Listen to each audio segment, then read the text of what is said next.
சூரா யூசுஃபை பரட்டி நாம் படித்தால் ஃபஸபருன் ஜமீல், சபர் என்பது வேற, சபருன் ஜமீல் என்பது வேற.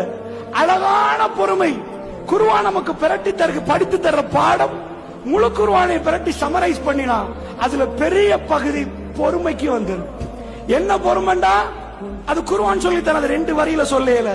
பொறுமையை பத்தி அல்லாஹ் இவ்வளவு பக்கம் பிரட்டினா அது என்ன பொறுமை என்பதை படிச்சு இந்த இடத்துல பொறுமையோட நடக்கிற நேரம் நன்றி உணர்வு நமக்கு வெளிவர ஆரம்பிக்கும்.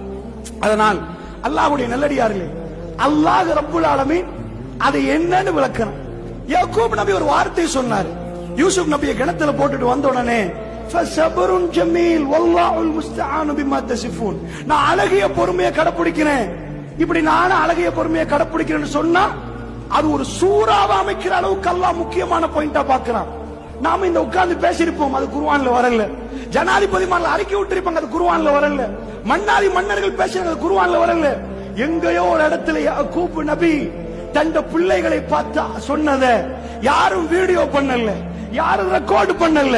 உலக அழிவு வரைக்கும் அதை ஓதினால் இபாதத் என்று சொல்லுகிற அளவுக்கு அல்லாஹ் ரப்புல் இஸ்ஸா அதை பாதுகாக்கிறான் என்றால் அவருடைய கல்பு எப்படி நொந்திருக்கும். அந்த வார்த்தையை சொல்லுவது சாதாரணமானது இல்லை.